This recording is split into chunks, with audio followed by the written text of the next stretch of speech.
श्री शिवाय नमस्तुभ्यम। मैं हूँ नीतू गुप्ता और आप सभी का हमारे YouTube चैनल नटखट खाना में बहुत बहुत स्वागत है। आप सभी का दिन शुभ हो और भोलेनाथ जी आप सभी की मनोकामनाओं को पूर्ण करे।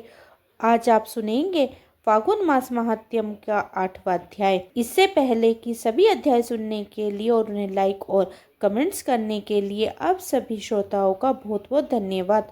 अब सुनिए आज का अध्याय। एक बार निमिषाण तीर्थों में एकत्रित सौनकादि 88,000 ऋषियों ने श्री सूत जी से कहा। समस्त धर्मजीत के तत्व ज्ञान परिनिष्ठ सूत जी ने सब धर्मों से रहित भयंकर कलयुग प्राप्त होने पर मनुष्य दुष्कर्म में प्रवृत्त होकर सब धर्मों का त्याग कर देता है। उनकी आयु बहुत कम होती है। उनकी प्राण शक्ति, बल, पराक्रम में तपस्या और कर्म अनुष्ठान सब अत्यंत क्षीण हो जाते हैं। वे सब धर्म परायण और वेद शास्त्र से दूर होते हैं। तीर्थ यात्रा, तपस्या, दान और भगवान विष्णु की भक्ति का उसमें अभाव हो सा रहता है।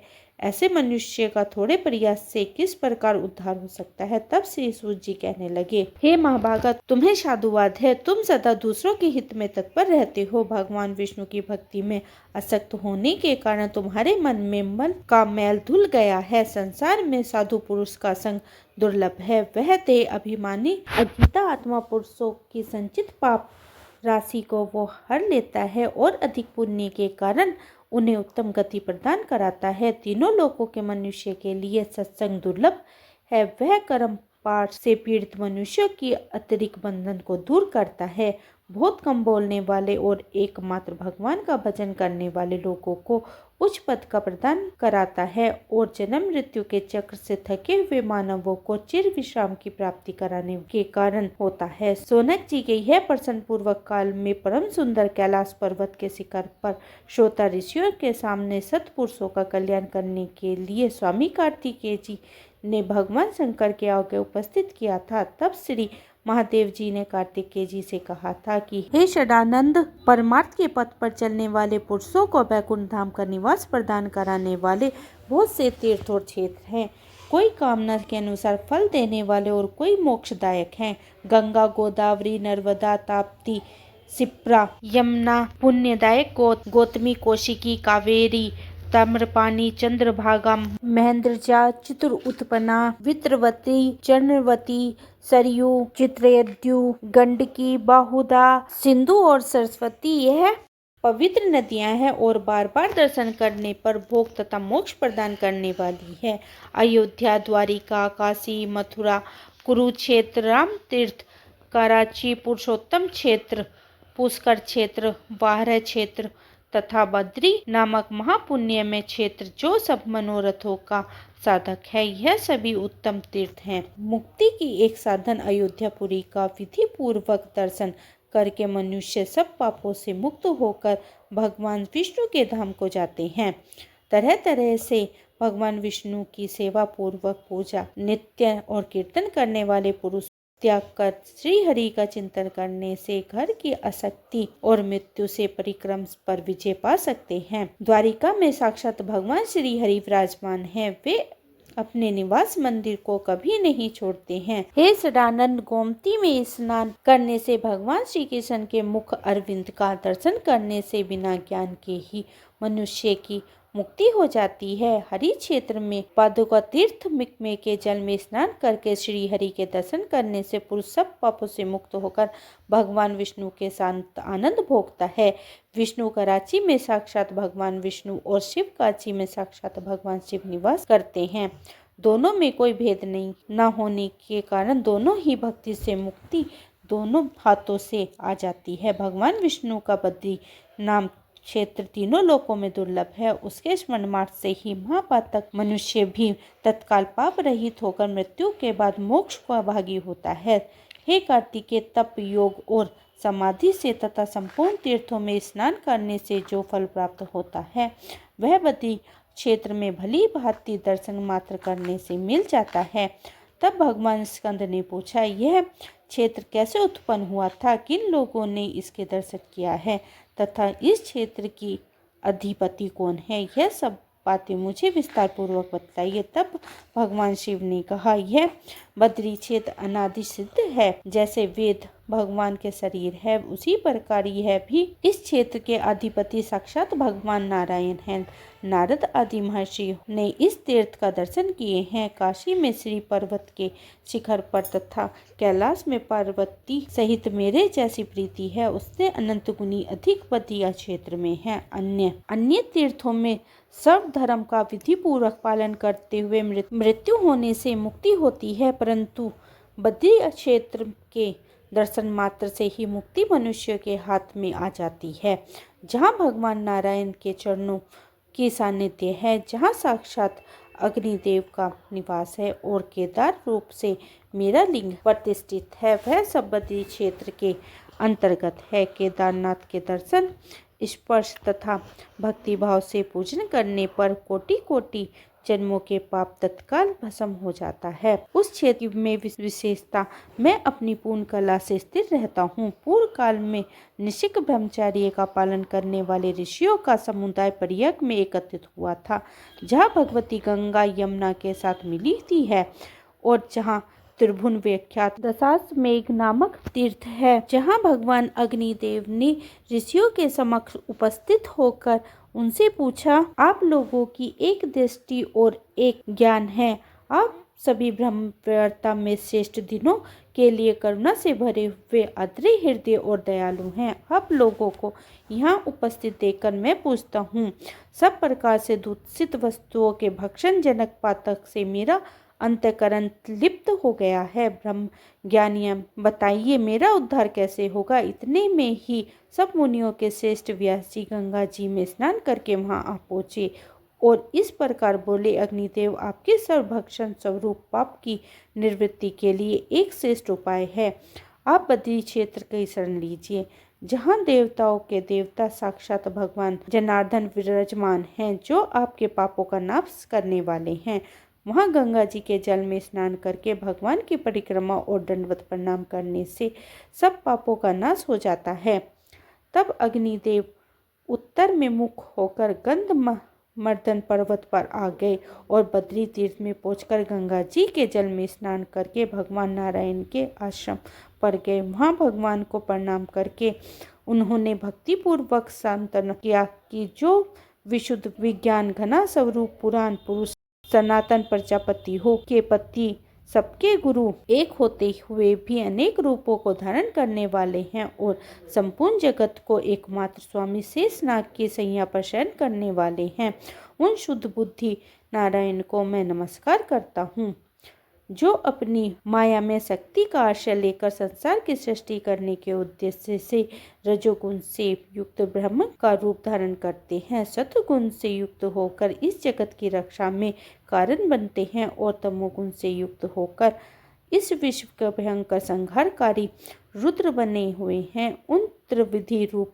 धारी भगवान की मैं स्तुति करता हूँ। इस प्रकार स्तुति किए जाने पर सर्व अंतर्यामी भगवान नारायण प्रसन्न होकर पवित्रता की इच्छा रखने वाले अग्निदेव से मधुर वाणी में बोले, हे अघन, तुम्हारा कल्याण हो, तुम कोई वर मांगो, मैं तुम्हें वर देने के लिए आया हूँ। मैं तुम्हारी इस स्तुति और विनय से बहुत प्रसन्न हूँ। यह सुनकर अग्निदेव बोले, प्रभु, मैं जिस उद्देश्य से आया हूँ वह सब आपको ज्ञान ही है, तथापि मैं कहता हूँ और इस रूप में आप जगदीश्वर की आज्ञा का पालन करता हूँ। मुझे सर्वभक्षी होना पड़ता है, किंतु मेरे इस दोष का निवारण कैसे होगा, यही सोचकर मुझे अत्यंत भय हो रहा है। तब भगवान नारायण ने कहा, इस क्षेत्र के दर्शन करने मात्र से किसी भी प्राणी के पाप नहीं रह जाता।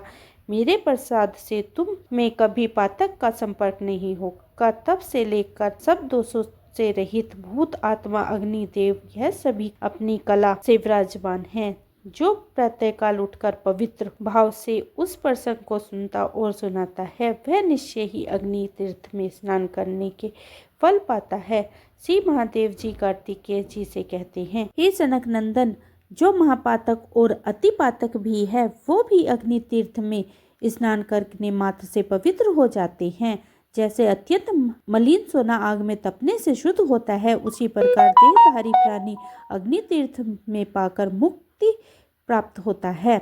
जो 5 प्रकार का महापातक करने वाला है, वे इस तीर्थ में स्नान करके प्राणायाम और जाप करने से शुद्ध हो जाता है, ऐसी मेरी मान्यता है।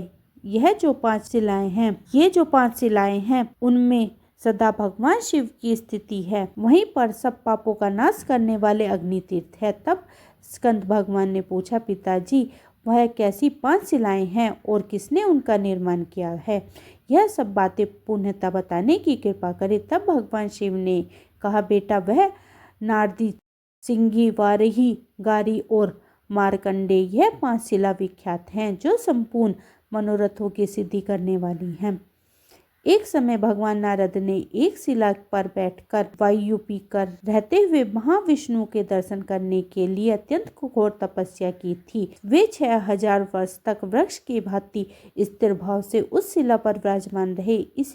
इसके बाद भगवान विष्णु ब्राह्मण के रूप धारण करके कृपा पूर्वक उनके सामने गए और मुनि श्रेष्ठ नारद से इस प्रकार बोले, मुनि बताओ तुम क्या चाहते हो? तब नारद जी ने कहा, आप कौन हैं? इस निर्जन वन में आपके दर्शन से मेरे मन में बड़ी प्रसन्नता हो रही है। नारद जी के ऐसे कहने पर भगवान विष्णु ने कृपा करके उन्हें अपने दिव्य स्वरूप के दर्शन कराए। उनके हाथ में शंख, चक्र, गदा तथा आयुध शोभा पा रहे थे। वे पीतांबर से सुशोभित और कमलों की माला से विभूषित थे। लक्ष्मी का निर्मल निवास भूत भगवान के वत्स चिन्ह था। कौस्तुभ मणि से भी प्रकाशमान था। सुनंदन आदि पार्षद भगवान जनार्दन की स्तुति कर रहे थे। उन्हें देखकर नारद जी के शरीर में नए प्राण से आ गए। वे सहज खड़े हो गए और हाथ जोड़कर बार बार नमस्कार करते हुए बोले, हे जगदीश्वर के भी ईश्वर श्री विष्णु की स्तुति करने लगे, जो सबके साक्षी और संपूर्ण जगत के अधीश्वर हैं, जिन्होंने भक्तों की इच्छा से दिव्य देह धारण किया है, जो शरणागत के लिए दया के सागर हैं। वे पवन दिव्य मूर्ति धारी भगवान श्री हरि मुझ पर प्रसन्न हो, जो संपूर्ण जगत के हित के लिए और साधु पुरुषों के मन को संतुष्ट और उनका कल्याण करने के लिए शीघ्र ही अपनी उत्तम कलाओं के द्वारा दिव्य देह धारण कर प्रसन्नता पूर्वक दिव्य लीला और हास्यपूर्ण दृष्टि प्रकट करते हैं। सत्व गुण और समुदाय ही जिनका स्वरूप है, वे भगवान विष्णु मुझ पर प्रसन्न हो। हे जनार्दन, आज आपके दर्शन से मेरा जीवन धन्य हो गया। मेरी तपस्या फलवती हुई और मेरा ज्ञान भी सफल हो गया। भगवान जनार्दन बोले, फल स्वरूप तुम्हारी इस तपस्या और तुम्हारी स्तुति से मैं प्रसन्न हूँ। तीनों लोकों में तुमसे बढ़कर दूसरा मेरा भक्त नहीं है। तुम्हारा कल्याण हो, तुम कोई वर मांगो। तब नारद जी ने कहा, देव, यदि आप मुझे वर देते हैं तो अपने चरण कमलों से अविचल भक्ति दीजिए। मेरी शिला के समीप रहना आप कभी न छोड़िए। वह दूसरा वर है और मेरे लिए इस तीर्थ के दर्शन, स्पर्श, स्नान और आचमन करने वाला मनुष्य पुनः संसार में शरीर न धारण करे। यह मेरा तीसरा वर है। तब श्री भगवान बोले, तथास्तु, मैं तुम्हारी स्नेहवश समस्त चराचर जीवों को मुक्ति देने के लिए तुम्हारे तीर्थ में निवास करूंगा। ऐसा कहकर भगवान विष्णु वहीं अंतर्ध्यान हो गए। इसके बाद नारद जी भी कुछ दिनों तक बद्री क्षेत्र में निवास करके मथुरापुरी को चले गए। भगवान स्कंद ने कहा, भगवान आप मुझे मार्कंडे शिला की महिमा बताइए। तब भगवान शिव बोले, पहले त्रेता युग के अंत में मार्कंडे जी के तीर्थ यात्रा करने का परिश्रम उठाते हुए मथुरा से आए। वहां उन्होंने नारद जी के दर्शन हुए। मार्कंडे नारद जी का पूजन करके और उन्हें प्रणाम किया। तब उन्होंने जहाँ साक्षात नारायण विद्यमान थे उस बद्री क्षेत्र का महात्म्य इस प्रकार बताया। बद्री क्षेत्र महाक्षेत्र है, वहाँ भगवान विष्णु का नित्य निवास है। तुम वहीं जाओ, वहाँ तुम्हें साक्षात श्री हरि के दर्शन होंगे। यह सुनकर मार्कंडे को बड़ा विस्मय हुआ। वे विशालपुर अर्थात बद्रिका आश्रम में आए और वहाँ स्नान करके शिला पर बैठकर परम उत्तम अष्टमंत्र ओम नमो भगवत नारायणाय मंत्र का जाप करने लगे। 3 रात तक जाप करने के बाद भगवान जनार्दन उन पर प्रसन्न हुए और उन्हें शंख, चक्र, गदा, पद्म और वनमाला आदि से विभूषित स्वरूप के दर्शन कराए। उन्होंने देखकर मार्कंडे सहज उठे और प्रणाम करके प्रेम से गदगद वाणी में उनकी स्तुति करने लगे। मार्कंडे बोले, परमेश्वर, इस अस्वस्थ संसार में आपके युग चरण विंदन में ही सार है। संसारी मनुष्य के उद्धार कैसे हो। अच्युत्य मैं आध्यात्मिक तीन तपों से अत्यंत थका हुआ हूँ। अनेक प्रकार के बड़े हुए अज्ञान से अकंचित होकर संसार कोहरे में भटक रहा हूँ। कृपा मेरा उद्धार कीजिए। हे करुणा सागर, अनेक प्रकार की योनि यंत्रों में दब कर निकलने से प्राप्त हुई गर्भवास जनित शारीरिक वेद को मैं कितनी बार ही पा चुका हूँ। अब मेरी रक्षा कीजिए।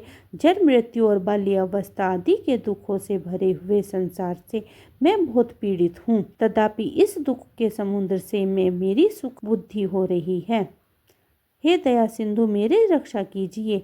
हे प्रभु, कभी मैं कीट योनि में पड़ा, कभी स्वेद जीव के रूप में जन्म लिया, कभी उदित योनि में आया और कभी सौभाग्यवश मनुष्य शरीर को भी प्राप्त हुआ हूँ। सब योनियों में जन्म लेकर विपत्ति भोग चुका हूँ। अब सर्वदा निस्तेज और अनाथ हूँ।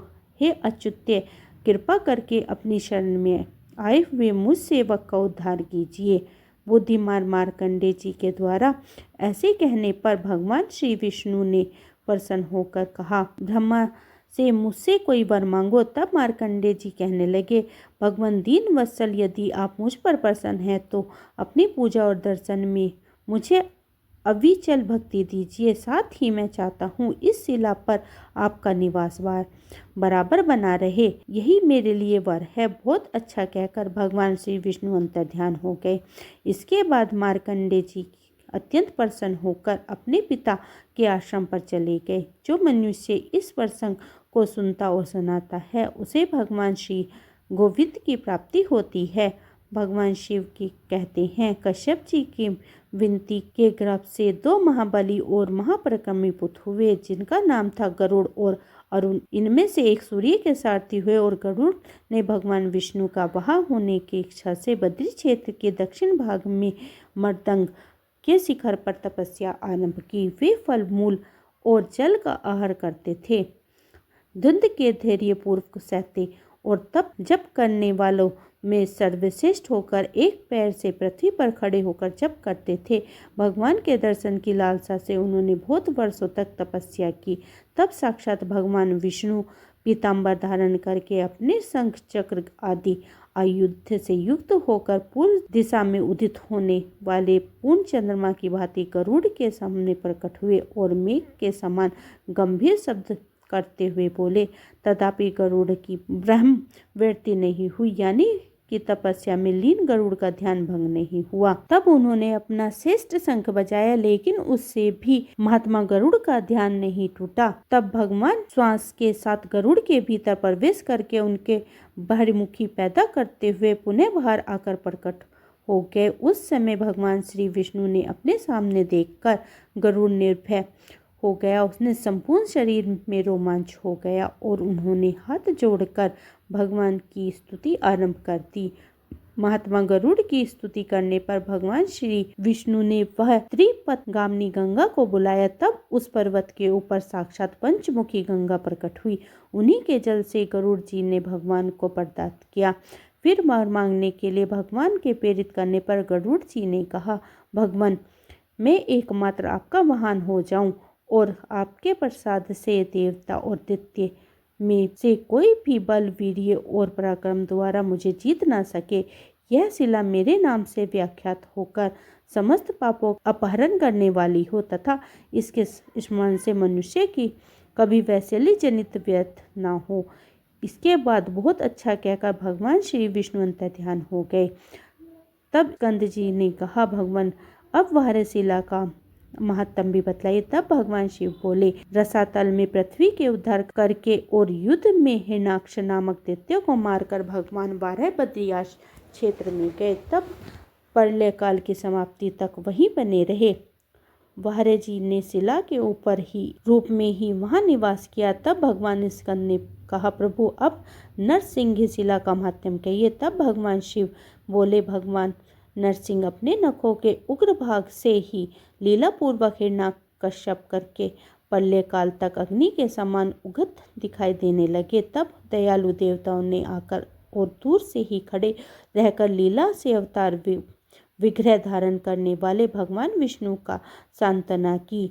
तब अपने तेज से समस्त देवताओं और असुरों को व्यक्त करने वाले भयानक पराक्रमी नरसिंह जी ने प्रसन्न होकर बोले, देवताओं, तुम लोग मुझसे कोई वर मांगो जो तुम्हारी शांति और सुख का एकमात्र साधन हो। उस समय देवताओं के स्वामी ब्रह्मा जी ने कहा, भगवान नरसिंह, आपकी यह अत्यंत उग्र रूप समस्त देहधारियों को भयभीत करने वाला है, अतः इसको समेट लीजिए।